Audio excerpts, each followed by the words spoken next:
want to have an opportunity to have a conversation in front of you in real life with someone that has been really supportive of Wonder Women Tech since year one. She was working with the city of Long Beach as a councilwoman for this district, actually, District 2, and she was like, I love what you're doing, I want to get behind your work, and I want to support you. And she was working at Microsoft, and she helped lead our senior STEAM camps that we were doing in the first couple of years. And over the years, she's increased her pledging. She has supported this year as a senator with providing the students that we had. We had over 100 students from 4 area middle schools who are underserved, come from homeless, foster youth, and low-income families, and she provided the Wi-Fi for them today so that they can learn. So I'd love to invite Senator Lena Gonzalez to the stage with me.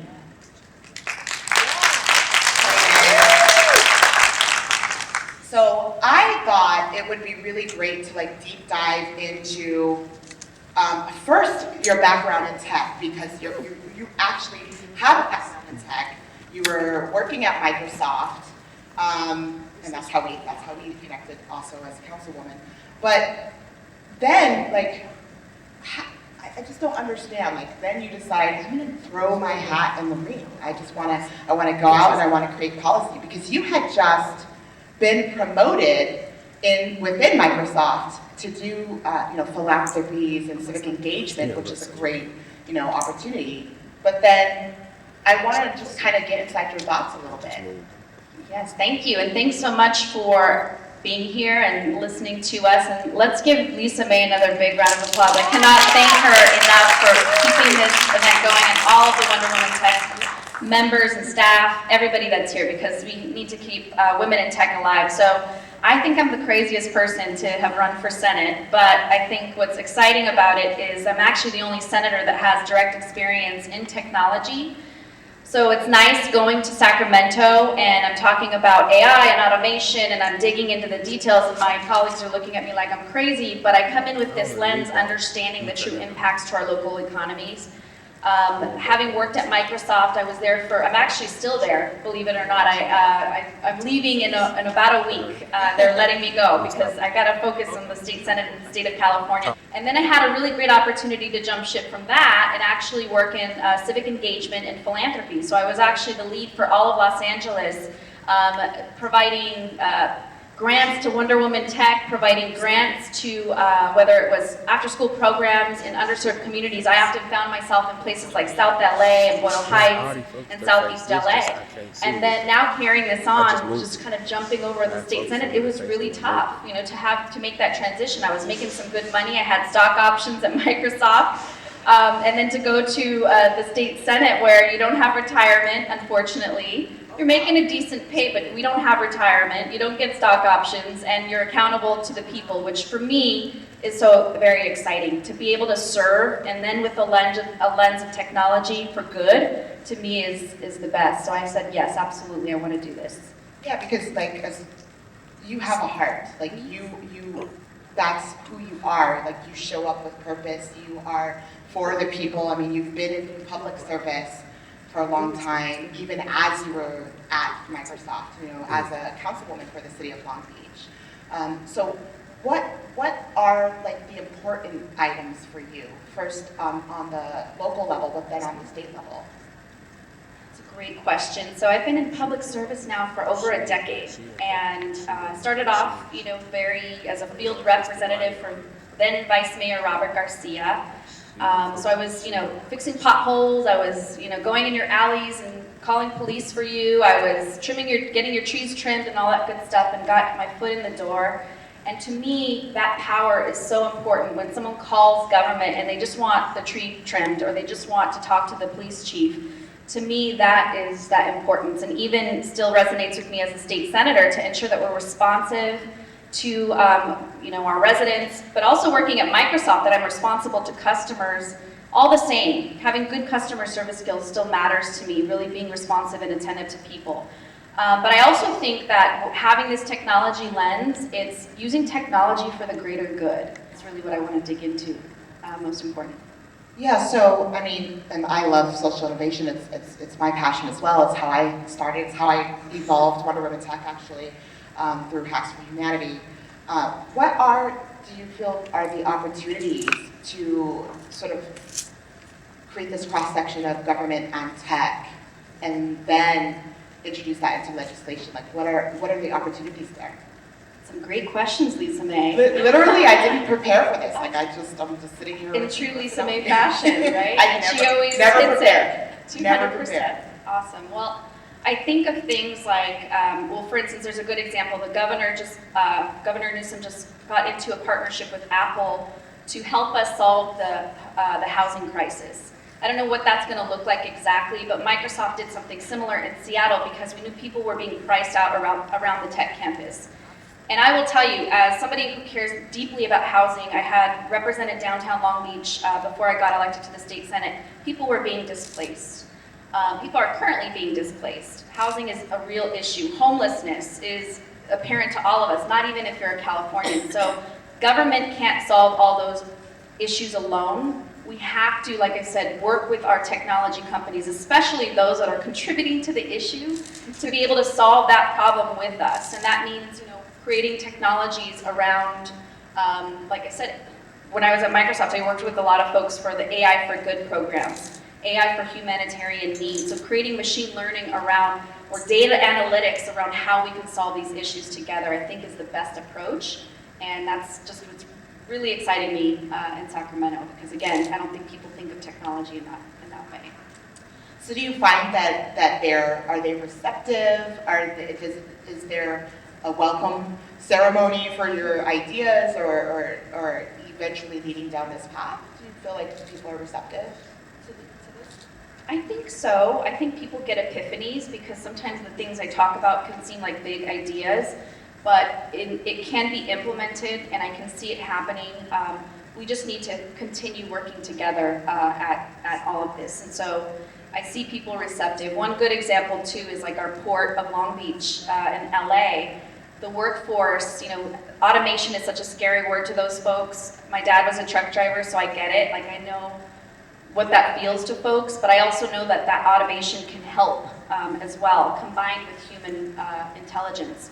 But we just have to go about it in a really good way. And so when I talk to businesses, they're often like, don't talk about automation, but I'm like, no, we need to talk about this so we can solve this together. And especially at places like where we have the maritime industry, which could be a really good example, not just for California, but for really the rest of the nation. I think we can do some good work, and I feel that people are being now a little bit more receptive. So, I want to take a step back because I know, as with any, launching any new initiative or stepping into a new role, before you get there, there's a whole process of, there's an internal process of deciding to go into politics on this level. There's a whole internal process, right? That you're like, do I run? Do I not? So I want to understand that, what was going on inside of your head, and then also what did your support system look like? Yeah, so it was scary. I think this same time last year is when I decided to run for office, and I ended up announcing to run for state senate the first week of December, right after Thanksgiving, and it was horrifying. I don't think I slept for a good 3 weeks because this is you. And city council, you run for city council, it's hard. It's harder for women to raise money.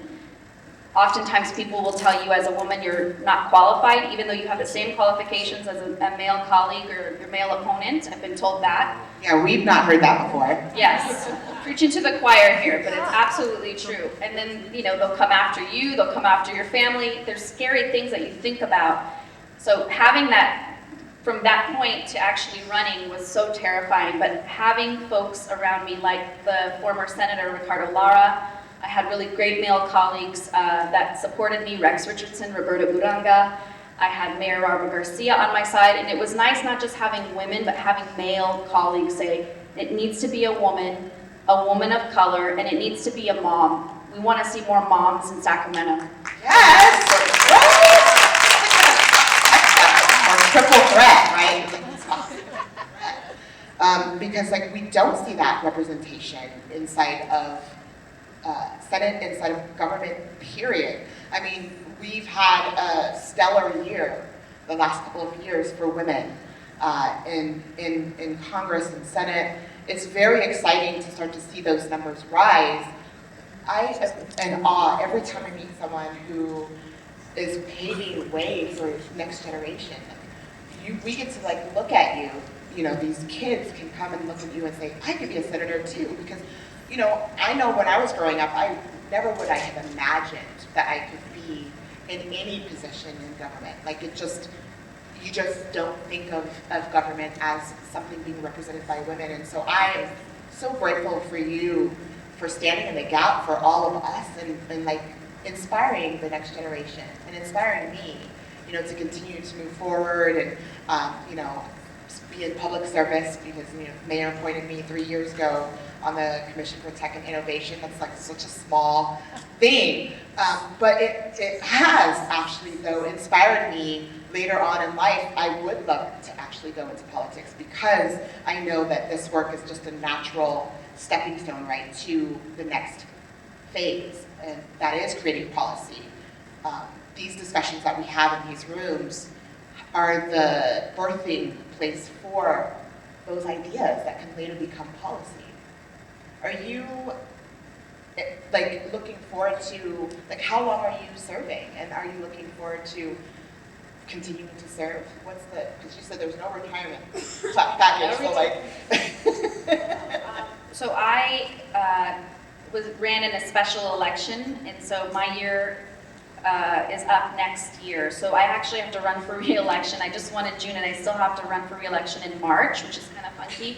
But it was a special election, and voter turnout is very low, and so you know all that comes with that. But looking ahead, you know, and then I get 4 years once if I get re-elected. So I got to campaign again and do all that, which seems like I just did that, which I did. It's like, oh my gosh, just got settled, and now we have like nightmares. So that's the tough part. But what I look ahead to is it's not just me. I'm actually supporting all women in our local races, and I think that's really important. There could potentially be, and we just elected the first woman in a wheelchair on Tuesday to the Long Beach City Council to replace my seat, Latina. Yes, she was just elected. And then there could potentially be an African-American woman. We haven't had an African-American woman in representation in such a long time. There could potentially be the first Cambodian woman elected to the city council in Long Beach because we have a large Cambodian population. And for me, representation matters, and especially through the lens of a woman. So that's my pledge. I'm supporting all women. I 2020. Love that. Like we need to be doing more of that. And, you know, this year we introduced a new hashtag, represented, because representation does matter, and then it also matters when you're already doing that work and we're represented. And I had this epiphany where I was like, that's what we're doing already. We are already represented. We just need to continue to build a platform and to highlight. I am so grateful to you for joining me and, you know, creating the time out of your crazy schedule to sit here, have an intimate discussion. Let us know, you know, what it looks like to decide to go further as a change maker. If you could impart one nugget of wisdom for those out here who are not necessarily thinking of running for government, but just as they step forward into their next stage of their careers or their lives, what would you like to share? I would say power isn't only through elected office. And to your point, Lisa, like you said on the Technology and Innovation Commission in the city, you are the founder of Women in Wonder Woman Tech, and it's not just, which is a big deal. And it's not just through elected office that you can see your power shine. It's through commissions, it's through boards, or it's through a leadership opportunity at your work. But make your voice heard. Right now, we're so divisive in this country. It doesn't matter whether you're a Democrat or Republican or whether you're not, no party preference. It doesn't matter. We know that there's a lot of injustice going on, and I would hope that if you see that injustice happening, that you're at least just speaking up or taking on a role to ensure that we correct those injustices. And it's true because it does start here. And I said that this morning. There's an opportunity every single day when you wake up that you get to give yourself, and that's to show up. And those two words, I mean, in 2017, we had the honor of having, I did a fireside chat with Reverend Jesse Jackson. And one of the things I asked him was like, because this social work, social innovation, tech for good, social good, it's hard work, you know, working on this stuff. And so, you know, I was like, how do you keep going? It's like 50 years in the civil rights movements. And he was like, you just have to show up. And I carry that with me every day, every single day. Like sometimes I'm like, show up, Lisa May. I was in, like, this morning, I'm like, oh my God, I'm so tired. Show up, Lisa May. Put on a crown. Let's go. So thank you so much for showing up and paving the way for policy that will benefit me, because I live in the city of Long Beach, but also in the state of California, but also just, I want to celebrate you. I'm going to give you a hug.